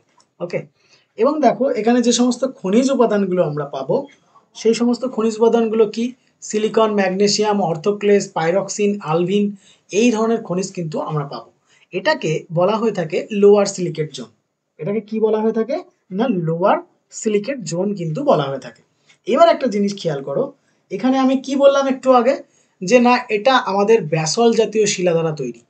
তো ব্যাসল্ট জাতীয় যে শিলাটা রয়েছে না, এটাতে কি আছে, এটাতে ম্যাগনেসিয়ামের পরিমাণ বেশি আছে, ম্যাগনেসিয়াম এবং ফেরাস। ম্যাগনেসিয়াম আর কি বেশি আছে, ফেরাস বেশি আছে। সেই জন্য আগেরটাকে বলেছিলাম আমি কি না ফেলসিক, আর এটাকে বলা হয় ম্যাফিক। এই স্তরটাকে কি বলা হয়, ম্যাফিক স্তর। তাহলে সীমা স্তরের আরেকটা নাম কি, আমাদের ম্যাফিক স্তর কিন্তু হয়ে যাচ্ছে। চলো এবার আমরা গুরুমণ্ডল সম্পর্কে জানবো। দেখো আমি যেটা বলছিলাম যে গুরুমণ্ডল এতটা জায়গা দখল করে রয়েছে, তাই না, এতটা জায়গা দখল করে রয়েছে। তো এই যে জায়গাটা অলমোস্ট 83% মোট আয়তনের দখল করে আছে। আর যদি মোট ভরের দেখি তাহলে 66% কিন্তু মোট ভরের দখল করে আছে। এর যদি তুমি ঘনত্ব দেখো বা মোট পুরুত্ব দেখো, তাহলে মোটামুটি এখানে ধরো 100 কিলোমিটার বা 250 কিলোমিটার থেকে বা 100 কিলোমিটার থেকে শুরু করে এখানে 2900 কিলোমিটার পর্যন্ত। কত কিলোমিটার না 2900 কিলোমিটার পর্যন্ত কিন্তু আমাদের রয়েছে। আবার এটা অনেক সময় কি হয়, এই যে অ্যাস্তনোস্ফিয়ারটাকে এর উপরিস্তর ধরে নিয়ে কি হয় না 30 কিলোমিটার থেকে এটা কত 2900 কিলোমিটার ধরা হয়। অ্যাকচুয়ালি এটা মোটামুটি 30 কিলোমিটার থেকে 2900 কিলোমিটার পর্যন্ত বিস্তৃত। ওকে, চলো এর যে উপাদান রয়েছে যদি আমি দেখি, তাহলে আমরা পাবো যে এখানে সান্দ্র ভারী অতি ক্ষারকীয় লৌহ, ম্যাগনেসিয়াম, তারপরে তোমার নিকেল, সিলিকন, এইগুলো দিয়ে কিন্তু আমাদের এই স্তরটা তৈরি। ঠিক আছে, এবার দেখো ক্রোমিয়ামও আছে এই স্তরের মধ্যে। এর গড় ঘনত্ব যদি আমি দেখি 5.5 থেকে 5.6 গ্রাম পার সেন্টিমিটারের কাছাকাছি কিন্তু এর গড় ঘনত্ব আমরা পাবো। ঠিক আছে, এটা কিন্তু এভারেজ। আর যদি এদের ঘনত্ব স্টার্ট হচ্ছে কত 3.5 থেকে 5.5 গ্রাম পার সেন্টিমিটার কিন্তু এর মোটামুটি ঘনত্ব থাকছে। টেম্পারেচার যদি আমি দেখি তাহলে অলমোস্ট এটা 3000 ডিগ্রি সেন্টিগ্রেডের কাছাকাছি কিন্তু এর টেম্পারেচার। কত ডিগ্রি 3000 ডিগ্রি সেন্টিগ্রেডের কাছাকাছি কিন্তু এর টেম্পারেচারটা রয়েছে। এবং দেখো এই যে গুরুমণ্ডলটা, এই যে লাল কালার এবং ইয়েলো কালার মিক্সচার করে যে কালারটা রয়েছে, এর উপরিভাগে রয়েছে কি আমাদের নমনীয় মণ্ডল বা অ্যাস্তনোস্ফিয়ার। ঠিক আছে, এটা কি স্তর, এটাকে বলা হয় অ্যাস্তনোস্ফিয়ার। এইখানে যে পদার্থগুলো রয়েছে ম্যাক্সিমামই তোমার পেরিডোটাইট জাতীয় পদার্থগুলো রয়েছে, এবং এইখানেই কিন্তু আমাদের কি হয় না আমাদের পরিচলন স্রোত কনভেনশনাল কারেন্ট এখানেই কিন্তু আমাদের প্রবাহিত হয়। এবং এই কনভেনশনাল কারেন্ট প্রবাহিত হয় জন্যই কিন্তু আমাদের কি হচ্ছে পরিচলন স্রোতের জন্য কিন্তু এইখানে এর উপরে যে ভাসমান প্লেটগুলো রয়েছে সেই প্লেটগুলো কি হচ্ছে মুভমেন্ট হচ্ছে। ঠিক আছে, চলো তাহলে এর যে উপরিভাগ 100 থেকে যে 250 কিলোমিটার যে জায়গাটা রয়েছে এটাকে আমরা কি বলছি অ্যাস্তনোস্ফিয়ার বা নমনীয় মণ্ডল বা লো ভেলোসিটি জোন। লো ভেলোসিটি জোন কেন বলা হচ্ছে, কারণ হচ্ছে একটাই, এখানে যখন ভূকম্পীয় তরঙ্গগুলো প্রবেশ করে তখন কি হয় না ভূকম্প তরঙ্গ যখন প্রবেশ করলো, প্রবেশ করার সাথে সাথে কি হচ্ছে না এখানে সেই ভূকম্প তরঙ্গের গতিবেগ কিন্তু কমে যাচ্ছে। ঠিক আছে, সেই জন্য এটাকে কি বলা হয় লো ভেলোসিটি জোন বলা হয়ে থাকে। ওকে, চলো তাহলে দেখো আমরা গুরুমণ্ডল পেলাম। গুরুমণ্ডলকে দুটি প্রধান ভাগে ভাগ করা যায়, একটা হচ্ছে ক্রোফে সীমা আর একটা হচ্ছে নিফে সীমা। ক্রোফে সীমা মানে ঊর্ধ্ব গুরুমণ্ডল আর নিফে সীমা মানে হচ্ছে নিম্ন গুরুমণ্ডল। Crofesima cro for chromium, fe for ferrous, si for silicon, M A for magnesium. এই চারটে উপাদান, এই চারটে উপাদান দিয়ে কি তৈরি হয়েছে আমাদের উপরিভাগটা তৈরি হয়েছে। তাহলে এইগুলো আমাদের রয়েছে ক্রোমিয়াম, লোহা, সিলিকন, ম্যাগনেসিয়াম দিয়ে কিন্তু আমাদের ক্রোপেসীমা তৈরি, তাই এটাকে আমরা কি বলি ক্রোপেসীমা বা ঊর্ধ্ব গুরুমণ্ডল। ওকে, এবার দেখো এর ঘনত্ব যদি আমি দেখি তাহলে 3.5 থেকে মোটামুটি ধরো 3.5 গ্রাম পার সেন্টিমিটারই মোটামুটি হবে। এর যে উপাদানগুলো আমরা পেয়ে গেলাম, এখানে কি কি শিলা রয়েছে যদি আমরা দেখি পেরিডোটাইট, আল্টামরফিক শিলা কিন্তু আমরা এখানে বেশি পাবো, এবং এর পাশাপাশি অলভিন ও পাইরক্সিন যে খনিজ পদার্থগুলো রয়েছে সেটাও কিন্তু আমরা এখানে দেখতে পাবো। যদি আমি দেখি টোটাল পৃথিবীর যা ভর তার 10.3% অংশ জুড়ে কে রয়েছে আমাদের ক্রোপেসীমা রয়েছে, এত বেশি ইম্পর্টেন্ট এটা নয়। চলো মোট ভরের 15.3% কিন্তু দখল করে আছে কে আমাদের এই ক্রোপেসীমা। ওকে, বা আমাদের ঊর্ধ্ব গুরুমণ্ডল। এর তাপমাত্রা যদি দেখি অলমোস্ট 2000 ডিগ্রি সেন্টিগ্রেডের কাছাকাছি কিন্তু আমরা এর তাপমাত্রা পাবো। কোনো কোনো জায়গায় তো তোমরা পাবে 1500 থেকে 2500, মিস্টেক কিছু নেই, এরকমই তাপমাত্রার মধ্যে এটা বিলংস করে। ওকে, আর এখানে দেখো পি তরঙ্গের গতিবেগ যদি আমরা দেখি তাহলে পি তরঙ্গের গতিবেগ পাবো 4 কিলোমিটার থেকে 4 কিলোমিটার 8 কিলোমিটার পার সেকেন্ড। কত কিলোমিটার 8 কিলোমিটার পার সেকেন্ড কিন্তু আমরা এখানে পাবো। পাশাপাশি যদি আমরা এখানে এস তরঙ্গের গতিবেগ দেখি মোটামুটি 4.5 কিলোমিটার প্রতি সেকেন্ডে এখানে কিন্তু এস তরঙ্গ প্রবাহিত হয়। ওকে, চলো এবার দেখো তাহলে আমরা ক্রোপেসীমা পেলাম। এবার দেখো এই যে ঊর্ধ্ব গুরুমণ্ডল রয়েছে না, এই ঊর্ধ্ব গুরুমণ্ডলটাকে তিনটে ভাগে ভাগ করা হয়। কি কি? সর্বোচ্চ ঊর্ধ্ব গুরুমণ্ডল, অ্যাস্থনোস্ফিয়ার এবং পরিবর্তনশীল অঞ্চল। এই যে উপরে একদম উপরে যেটা রয়েছে সেটা হচ্ছে ঊর্ধ্ব গুরুমণ্ডল, যেখানে শিলা কঠিন অবস্থায় আছে, মানে অ্যাস্থনোস্ফিয়ারের উপরে এই পার্টটা। ঠিক আছে, এখানে কি রয়েছে? শিলা কঠিন অবস্থায় রয়েছে। এর পরের পার্টটা যদি তোমরা খেয়াল করো তাহলে দেখতে পাবে এর পরে যে পার্টটা রয়েছে সেটা হচ্ছে অ্যাস্থনোস্ফিয়ার, এবং তারপরে যেটা রয়েছে পরিবর্তনশীল অঞ্চল। এই তিনটে প্রধান ভাগে কিন্তু ভাগ করা যায়। চলো এবার আমরা নিফে সীমা সম্পর্কে জেনে নেব। দেখো, নিফে সীমা সম্পর্কে যদি জানতে যাই, প্রথমেই বলবো নিফে সীমার যে গভীরতা রয়েছে 670 থেকে 2900 কিলোমিটারের মধ্যে অবস্থান করছে, এবং এইখানে যে পদার্থগুলো রয়েছে সেগুলো কি অবস্থায় আছে? প্লাস্টিকের মতো, গরম হট তো হবেই, পাশাপাশি প্লাস্টিকের মতো অবস্থায় রয়েছে। এবং দেখো এই স্তরে কিন্তু উচ্চ চাপ লক্ষ্য করা যায়, কারণ এখান থেকেই কিন্তু প্রেসার শুরু হচ্ছে। এই স্তর থেকেই আস্তে আস্তে প্রেসার শুরু হচ্ছে, এবং কেন্দ্র পর্যন্ত যত সময় যাবে ততই কিন্তু এখান থেকে আস্তে আস্তে প্রেসার বাড়তে থাকবে। যদি এর উপাদানের কথা বলি, Ni for nickel, Fe for লোহা, সিলিকন, ম্যাগনেসিয়াম, এই চারটে উপাদান দিয়ে কিন্তু আমাদের এই স্তরটা তো রয়েছে, সেই জন্য এটাকে আমরা কি বলি? এটাকে আমরা নিফে সীমা বলে থাকি। ক্লিয়ার? চলো, যদি এর গভীরতা দেখি, আমরা তো বলেই দিলাম যে এর গভীরতা মোটামুটি আমাদের কত হচ্ছে না 670 থেকে 2900 কিলোমিটার পর্যন্ত কিন্তু আমাদের এর গভীরতা রয়েছে। এবার দেখো এর টেম্পারেচার যদি আমি দেখি, তাহলে টেম্পারেচার মোটামুটি 3000 ডিগ্রি থেকে 3500, বা 2500 ডিগ্রি থেকে 3500 ডিগ্রি পর্যন্ত কিন্তু এর টেম্পারেচার রয়েছে। মোটামুটি 3500 ডিগ্রি সেন্টিগ্রেড পর্যন্ত কিন্তু এর টেম্পারেচার আমরা পাই। পৃথিবীর মোট ভর যা রয়েছে সেই তুলনায় 49.2% কিন্তু এই স্থানটা দখল করে থাকে, এবং পাশাপাশি গুরুমণ্ডলের যে মোট ভর রয়েছে তার 72% কিন্তু দখল করে থাকে। এটা আমি একটা পরীক্ষায় পেয়েছিলাম। এই স্তরে দেখো সর্বাধিক ম্যাগনেসিয়াম এবং অক্সিজেন পাওয়া যায়। সব থেকে বেশি ম্যাগনেসিয়াম এবং অক্সিজেন কিন্তু এই স্তরে আমরা পেয়ে থাকি। ওকে, চলো, তাহলে এই ছিল আমাদের গুরুমণ্ডল। এবার আমরা একটু কেন্দ্রমণ্ডলের দিকে চলে যাব। কেন্দ্রমণ্ডল পৃথিবীর মোট ভরের 16%, মোট ভরের 33% এবং মোট আয়তনের 16% স্থান দখল করে আছে কে? কেন্দ্রমণ্ডল। আমি যদি দেখি এর ঘনত্ব, তাহলে আমি দেখব মোটামুটি 11 গ্রাম পার সেন্টিমিটার কিউব এর ঘনত্ব আমরা পেয়ে যাব।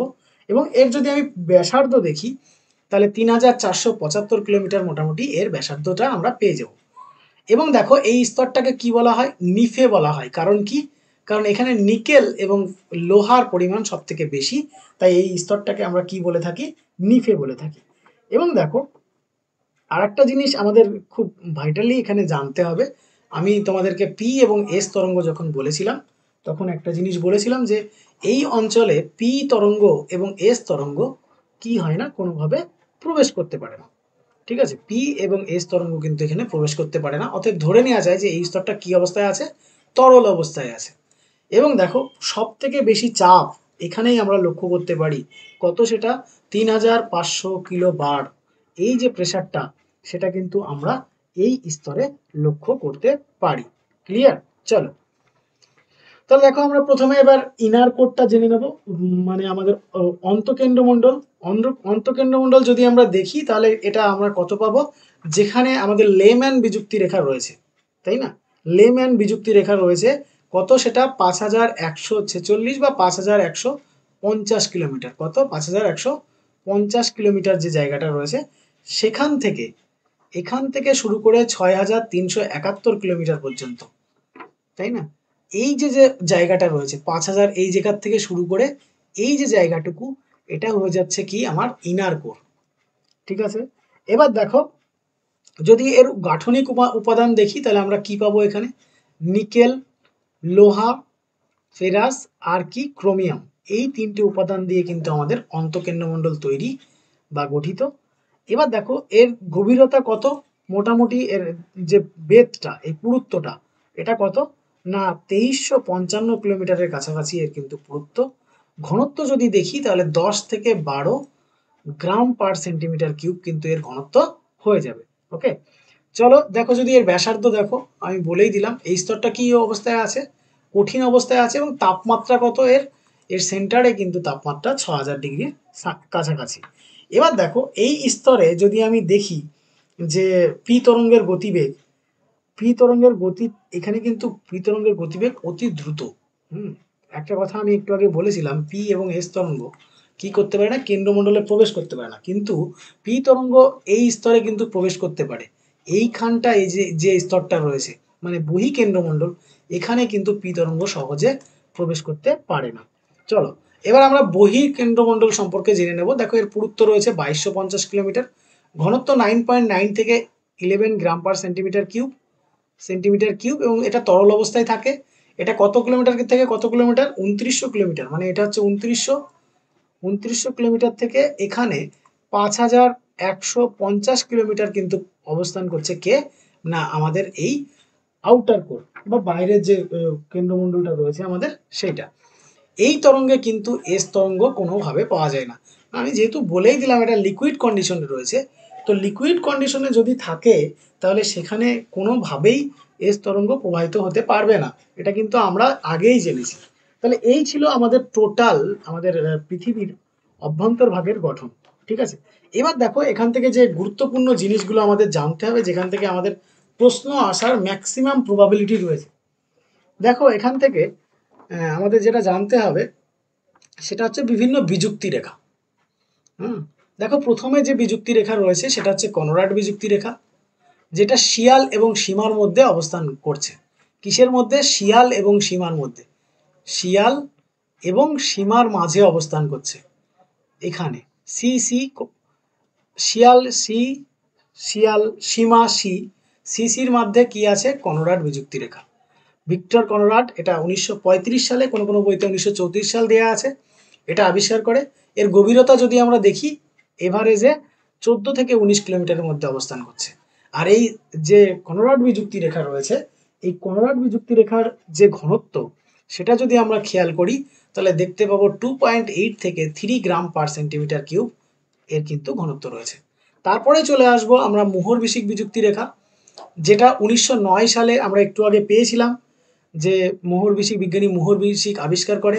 ভূত্বক এবং গুরুমণ্ডলের মধ্যে রয়েছে, যেটা 30 কিলোমিটার গভীরতায় অবস্থান করছে, যার ঘনত্ব যদি আমরা দেখি 3.3 থেকে 3.4 গ্রাম পার সেন্টিমিটার কিউব। এই বিযুক্তি রেখাগুলো কিন্তু পরীক্ষায় আসবে, আমি বারবার করে বলছি। নেক্সট, রেপিত্তি বিযুক্তি রেখা, এটা দেখো ক্রোপে সীমা এবং নিপে সীমা মানে ঊর্ধ্ব গুরুমণ্ডল এবং নিম্ন গুরুমণ্ডলের মধ্যে রয়েছে, আপার মেন্টাল এবং লোয়ার মেন্টালের মধ্যে রয়েছে, মানে এই জায়গাটায় রয়েছে কি আমাদের 660। একটুখানি বলে রাখি, এটার এই রেপিত্তি বিযুক্তি রেখা এটাকে কখনো কখনো 660 বা 700 কিন্তু ধরা হয়ে থাকে, বা কোনো কোনো বইতে 690 পাবে, কিন্তু এটা মোটামুটি 660 থেকে 700-র মধ্যে। ঠিক আছে, চলে আসো এর ঘনত্ব যদি আমরা দেখি তাহলে দেখতে পারবো 4.3 গ্রাম পার সেন্টিমিটার কিউব কিন্তু এর ঘনত্ব দাঁড়াচ্ছে। ঠিক আছে, তারপরে দেখো উইচার্ড গুটেনবার্গ বিযুক্তি রেখা, যেটা আমাদের বহিকেন্দ্রমণ্ডল এবং অন্তঃগুরুমণ্ডলের মধ্যে রয়েছে, মানে এই 2900 কিলোমিটার যে জায়গাটা রয়েছে এখানে কিন্তু আমাদের কি রয়েছে, গুটেনবার্গ বিযুক্তি রেখা। যখন আমি ভূকম্প ছায়াবলয়ের সঙ্গে সঙ্গে এগুলো ডিসকাস করি তখন কিন্তু আমি বলেছিলাম বেনো গুটেনবার্গ এটা আবিষ্কার করে কত কিলোমিটারে, 2900 কিলোমিটারে। এর ঘনত্ব যদি আমরা দেখি 5.5 থেকে 10 গ্রাম পার সেন্টিমিটার কিন্তু আমরা পাবো। এবং দেখো এইখানের এর পরের থেকেই পি এবং এস তরঙ্গের ব্যাপকভাবে কিন্তু পরিবর্তন হয়। আমরা দেখেছি যে এর পরে পি তরঙ্গ থাকলেও এস তরঙ্গ কিন্তু এখান থেকে হারিয়ে যায় এবং পি তরঙ্গ এখান থেকে কি হয়, অবতলভাবে বেঁকে স্নেলের সূত্র অনুযায়ী বেঁকে সে কিন্তু আবার অনেক গতিবেগ নিয়ে ফিরে আসে। ঠিক আছে, চলে আসি লাস্ট যে আমাদের বিযুক্তি রেখাটা রয়েছে, ভেরি ভেরি ইম্পর্টেন্ট, লেম্যান বিযুক্তি রেখা। আমরা যখন ভূমিকম্প তরঙ্গের বিষয় নিয়ে ডিসকাস করি তখন কিন্তু আমরা পেয়েছিলাম যে লেম্যান তার যে কনসেপ্ট দিয়েছিলেন সেখানে কিন্তু আমরা পেয়েছিলাম, কি পেয়েছিলাম সেখানে না, অন্ত এবং বহিকেন্দ্রমণ্ডলের মাঝে রয়েছে এই জায়গাটাতে রয়েছে কে, আমাদের লেম্যান বিযুক্তি রেখা। আর এই লেম্যান বিযুক্তি রেখার যদি আমি মান দেখি তাহলে দেখব কত কিলোমিটারে, 5150 কিলোমিটার এটা অবস্থান করছে। এর ঘনত্ব 12.3 থেকে 13.2 বা 13.1 পর্যন্ত কিন্তু এর ঘনত্ব গ্রাম পার সেন্টিমিটার কিন্তু এর ঘনত্ব হয়ে যাচ্ছে। ওকে, চলো এবার দেখো এখান থেকে আমি কয়েকটা স্তর সম্পর্কে জেনে নেব। ঠিক আছে, তাহলে দেখো আমি আবার একবার হাইলাইট করে দিচ্ছি। একদম প্রথমে আমাদের শিয়াল এবং সীমার মধ্যে রয়েছে কনরাড বিযুক্তি রেখা। কনরাড বিযুক্তি রেখা যেটা আমাদের কত সালে 1934 সালে বা 1935 সালে আবিষ্কার হয়। তারপরে রয়েছে কি আমাদের মোহর বিসিক বিযুক্তি রেখা, যেটা আমাদের শিলামণ্ডল এবং গুরুমণ্ডলের মধ্যে রয়েছে। হ্যাঁ, যেটা আমাদের কি মোহর বিসিক বিযুক্তি রেখা, এবং এটা 1909 সালে বিজ্ঞানী মোহর আবিষ্কার করেন। তারপরে রয়েছে কি আমাদের 660 বিযুক্তি রেখা বা রেপিত্তি বিযুক্তি রেখা, যেটা আমাদের বহিগুরুমণ্ডল এবং অন্তঃগুরুমণ্ডলের মধ্যে রয়েছে 660 বিযুক্তি রেখা বা রেপিত্তি বিযুক্তি রেখা। এবং তারপরে রয়েছে আমাদের গুটেনবার্গ বিযুক্তি রেখা, যেটা আমাদের গুরুমণ্ডল এবং কেন্দ্রমণ্ডলকে পার্থক্য নির্দেশ করছে। এবং তারপরে আমাদের রয়েছে 5146 বা 5150 কিলোমিটারের মধ্যে, সেটা হচ্ছে আমাদের কি লেম্যান বিযুক্তি রেখা, যেটা 1936 সালে আবিষ্কার হয়। আর এটা সবার ফার্স্টে আবিষ্কার হয়, যেটা 1897 সালে কিন্তু এটা উইচার্ড প্রথম লক্ষ্য করেন, এবং পরবর্তী কালে 1912 সালে গুটেনবার্গ কিন্তু এটাকে পুরোপুরিভাবে ডেসিফাই করে। ওকে, এটা কিন্তু মাথায় রেখো। চলো, আর একটা জিনিস আমাদের এখান থেকে না জানলেই নয়, খুব ইম্পর্টেন্ট একটা জায়গা, শিলামণ্ডল, অ্যাস্থনোস্ফিয়ার, মেসোস্ফিয়ার, এন্ডোস্ফিয়ার, পাইরোস্ফিয়ার এবং আমাদের বায়োস্ফিয়ার, এই স্তরগুলো, ব্যারিস্ফিয়ার, এই কটা স্তর কিন্তু পরীক্ষায় আসে। আমি একটু কনসেপ্টটা ক্লিয়ার করে দিই। প্রথমে বলি শিলামণ্ডল। শিলামণ্ডল মানে হচ্ছে লিথোস্ফিয়ার, এক কথায় সলিড। ঠিক আছে, শিলামণ্ডল এটা কত না আমাদের 0 থেকে মোটামুটি 100 কিলোমিটারের মধ্যে, মানে অ্যাস্থনোস্ফিয়ারের আগে পর্যন্ত এক কথায় বলতে পারো, এটা হয়ে যাবে আমাদের লিথোস্ফিয়ার, মানে যেখানে রক্স পার্টিকেল রয়েছে বা শিলা রয়েছে। ঠিক আছে, আর তারপরে তো বুঝতে পারছো 100 থেকে যদি 250 কিলোমিটারের কাছাকাছি যায়, এই 100 থেকে 250 কিলোমিটার যে জায়গাটা রয়েছে, এটা আমাদের কি হয়ে যাচ্ছে না অ্যাস্থনোস্ফিয়ার, যেটাকে আমরা লো ভেলোসিটি জোন নামে জানি। ঠিক আছে, এবার দেখো এই 250 কিলোমিটার থেকে মোটামুটি 2900 কিলোমিটার পর্যন্ত, 2900 কিলোমিটার এই দৈর্ঘ্যটাই আসে পরীক্ষায়, এটা হয়ে যাবে কি আমাদের মেসোস্ফিয়ার। এটা 2900 কিলোমিটার আমি বললাম। এখানে একটা কথা আছে, এখানে গুটেনবার্গ একটা স্তরের আবিষ্কার করে।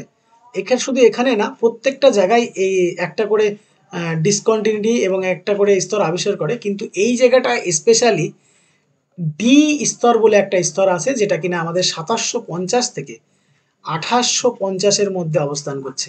এই যে স্তরটা, এটাকে আমরা কি বলছি, ডি স্তর। কোনো কোনো বইতে এটা 2700 থেকে 2870ও পাবে। আর এই স্তরটা প্রথম আবিষ্কার করে বিজ্ঞানী বুলেন, এটাও কিন্তু পরীক্ষায় আসে, মাথায় রেখো। বিজ্ঞানী বুলেন কিন্তু এই বিযুক্তি রেখা আবিষ্কার করেন। ওকে, চলো এইবার দেখো একটা জিনিস খেয়াল করে, এই স্তরের পরের থেকে, মানে আমাদের এই 2900 কিলোমিটারের পরের থেকে একদম কেন্দ্র পর্যন্ত স্তরটাকে আমরা কি বলছি, এন্ডোস্ফিয়ার বলছি। এবার চলে আসো, তাহলে আমরা কি কি স্তর পেলাম আমি আবারও একবার হাইলাইট করে দিচ্ছি। প্রথমে লিথোস্ফিয়ার, যেটা 0 থেকে 100 কিলোমিটারের মধ্যে অবস্থান করছে, এবং তারপরেই অ্যাস্থনোস্ফিয়ার, যেটা আমার 100 থেকে 250 কিলোমিটারের মধ্যে অবস্থান করছে, এবং এই 250 থেকে 2900 কিলোমিটারের মধ্যে অবস্থান করছে মেসোস্ফিয়ার। কিন্তু এখানে একটা কথা আছে, এর মাঝে একটা স্তর ঢুকে যাচ্ছে, সেটা হচ্ছে ডি স্তর, যেটা মোটামুটি 2700 কিলোমিটার থেকে 2850 বা 2870। এটা কোনো কোনো বইতে একটু পার্থক্য আছে, কিন্তু ঘাবড়ানোর কিছু নেই, অতটা আলাদা করে কোশ্চেন আসবে না। চলো, এবং তারপরে দেখো এই যে 2900 কিলোমিটার থেকে লাস্ট যেটা আমরা পাচ্ছি, সেটা হয়ে যাচ্ছে এন্ডোস্ফিয়ার। এই হচ্ছে নর্মাল ডায়নামিক মডেল অনুযায়ী আমি স্তরগুলো ক্লাসিফাই করলাম। এখানে আরও দুটো স্তর আমরা ক্লাসিফাই করতে পারি, সেটা দেখো। আমি এই 0 থেকে 100 বললাম লিথোস্ফিয়ার, 100 থেকে 250 বললাম অ্যাস্থনোস্ফিয়ার, তারপরে বললাম মেসোস্ফিয়ার। কিন্তু এইখানে যেটা আলোচ্য বিষয়, দেখো একটু খেয়াল করে, এই যে জায়গাটা রয়েছে, এই জায়গাটা, এটাকে কিন্তু বলা হয় পাইরোস্ফিয়ার। কি বলা হয়, এই যে 100 থেকে 2700, মানে ডি স্তরের আগে আমরা ডি স্তর কত পেয়েছিলাম, 2700 ধরে নাও, সামথিং 2700। তো 100 থেকে 2700 কিলোমিটার পর্যন্ত এটাকে বলা হয় পাইরোস্ফিয়ার। ওকে, এটাকে কি বলা হয়, পাইরোস্ফিয়ার। এবার দেখো এই পাইরোস্ফিয়ার এই 2700 কিলোমিটার বা 2780 যাই ধরো, এর থেকে নিচে পর্যন্ত একদম সেন্ট্রাল পর্যন্ত যে স্তরটা, সেটাকে বলা হয় কি ব্যারিস্ফিয়ার। ক্লিয়ার? আমি আবারও বলে দিচ্ছি যে স্তরগুলো এখান থেকে এই স্তরগুলো দিয়ে পরীক্ষায় প্রশ্ন আসে এবং খুব ডিপলি প্রশ্ন আসে। দেখো একটা জিনিস খেয়াল করে, প্রথমে যেটা লিথোস্ফিয়ার 0 থেকে 100 কিলোমিটার, অ্যাস্তনোস্ফিয়ার 100 থেকে 250 কিলোমিটার এবং মেসোস্ফিয়ার 250 থেকে 2900 কিলোমিটার। কিন্তু একটা কথা আছে, এর মধ্যে একটা স্তর ঢুকে যাচ্ছে, সেটা হচ্ছে কি আমার যেটা বিজ্ঞানী গণিতবিদ বুলেন আবিষ্কার করেছিলেন, নোভাল ডি বা ডি লেয়ার, ডি স্তর, ঠিক আছে, যেখানে ভূকম্পের তরঙ্গের গতিবেগ ভীষণভাবে লক্ষ্য করা যায় পরিবর্তন। তোমরা জানো যে এর পরেই কিন্তু এস তরঙ্গের গতিবেগ, এস কিন্তু টোটালি অবলুপ্ত হয় এবং পি এর পরের থেকে গতিবেগ নিয়ে, আরো বেশি গতিবেগ নিয়ে কিন্তু প্রবাহিত হতে থাকে। এবং এই ডি স্তরের যে খনিজ পদার্থগুলো রয়েছে সেটার থেকেও কোশ্চেন আসে কি না, এখানে লৌহ সমৃদ্ধ সিলিকেট খনিজের প্রাধান্য কিন্তু আমরা বেশি দেখতে পাই। কোথায় না, এই ডি স্তরে। ওকে, চলো এবার একটুখানি বলে রাখি, এখানে আমাদের এই স্তর হয়ে গেল, এন্ডোস্ফিয়ার হয়ে গেল। এন্ডোস্ফিয়ার কত, 2900 কিলোমিটার থেকে একদম শেষ। ঠিক একই রকমভাবে এন্ডোস্ফিয়ার আর ব্যারিস্ফিয়ার একই রকম, 2700 পরে শেষ, 6371 কিলোমিটার। আর 100 থেকে 2700 কিলোমিটার পর্যন্ত আমাদের কি না, আমাদের পাইলোস্ফিয়ার। এবার একটু বলি, একটু শুনে রাখো। তোমরা অনেকেই দেখছি কমেন্টস করছো যে বিভিন্ন যে আমাদের বিযুক্তি রেখাগুলো রয়েছে, আমি একটু ফাইনাল হাইলাইট করে দিচ্ছি। আমাদের যে গুটেনবার্গ বিযুক্তি রেখা রয়েছে, গুটেনবার্গ বিযুক্তি রেখা কিন্তু আমাদের আবিষ্কার হয় 1912 সালে। কত সালে? 1912 সালে গুটেনবার্গ বিযুক্তি রেখা। কিন্তু দেখো আমি বলেছিলাম যে এই বিযুক্তি রেখা যদি বলে প্রশ্ন কে প্রথম পর্যবেক্ষণ করে এবং কত সালে, সেটা কিন্তু 1897 সালে। এটা নিয়ে কনফিউশনে আসবে না, 1 নাম্বার। 2 নাম্বার যদি আমি দেখি তাহলে দেখবো যে মোহর বিশিক বিযুক্তি, আমি প্রথমের থেকেই বলে আসছি, মোহ বিযুক্তি বা মোহ যে কনসেপ্টটা দেয় কত সালে দেয়, 1909 সালে। তাহলে মোহর বিযুক্তি কত সাল হবে? 1909 সাল। ক্লিয়ার? এবার চলে আসি কনরাড বিযুক্তি। কনরাড বিযুক্তি নিয়ে একটু প্রবলেম আছে, এটা কোনো কোনো বইতে 1925 পাবে, কোনো বইতে 1934 পাবে, কোনো বইতে 1935 পাবে, কিন্তু মোস্ট প্রবাবলি এটার টাইম কিন্তু 1925। ওকে, চলো আর একটা যেটা রয়েছে আমাদের লেম্যান বিযুক্তি রেখা, সেটা কিন্তু আমাদের হয়ে যাচ্ছে কত সাল? 1936 সাল। এই যে যে এখানে যে বিযুক্তি রেখাটা রয়েছে, এটা হচ্ছে আমাদের লেম্যান বিযুক্তি রেখা, যেটা 1936 সাল কিন্তু আমাদের এই বিযুক্তি রেখাটা আবিষ্কার হয়।